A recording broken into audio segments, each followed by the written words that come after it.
All right, let's talk about something that trips up pretty much everybody when they're learning English. That moment when you stop and think, wait, should I say I have done it or I did it? It's a classic grammar mystery. But you know what? Today, we're going to be grammar detectives, and we are going to crack this case wide open. Okay, so let's start with our first clue.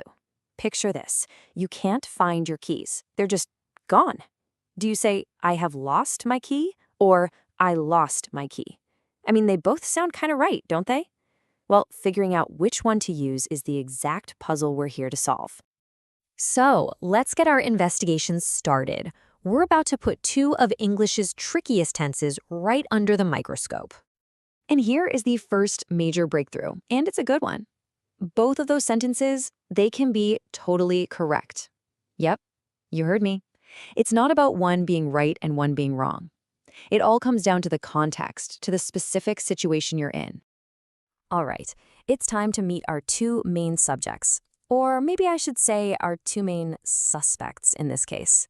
In one corner, we have the present perfect. That's your I have done. And in the other, we have the past simple. That's I did.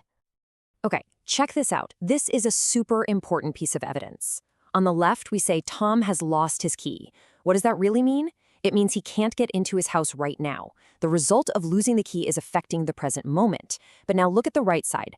Tom lost his key yesterday. That feels different, right? The story is finished. It happened yesterday. The connection to now is gone. And that leads us to the single biggest clue for cracking this whole code. The secret isn't actually about the action. I mean, losing a key is losing a key. The real secret is all about time. More specifically, is the time finished or unfinished?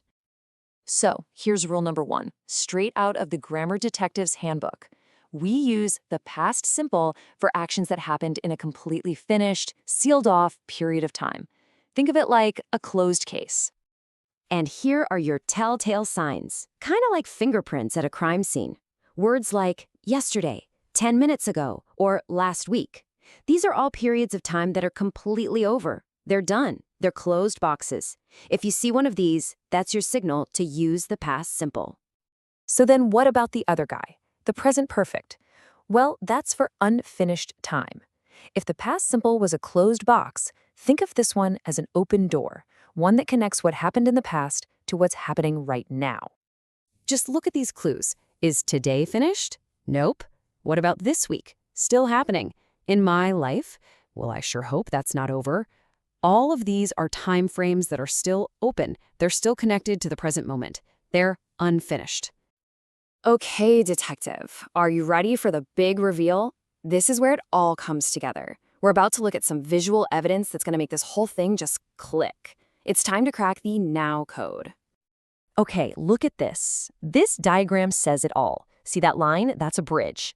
The present perfect creates a bridge from something that happened in the past, all the way to now. When you say, I have done a lot of work today, the work started in the past, but the day, today, is still going on. That's your bridge. And now look at this one for the past simple. See that big gap? Yesterday is its own separate island of time, completely disconnected from now. It's a finished story. When you say, I did a lot of work yesterday, that's it. The case is closed on that day. It's completely in the past. So this is the crucial point. This is the big idea we need to put up on our evidence board. The present perfect always has a connection with now. The past simple just tells us about the past. That's the solution to the entire mystery. So, now that you've seen the evidence and you get the core principle, let's build you a simple toolkit so you can apply this and choose the correct tense every single time.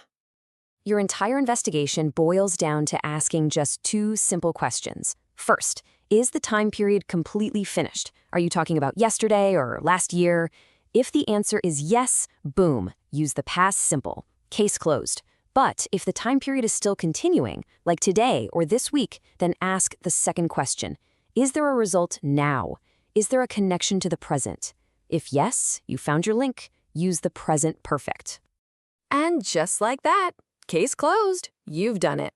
By understanding that simple but powerful connection to now, you have officially cracked one of the toughest codes in English grammar. Nicely done.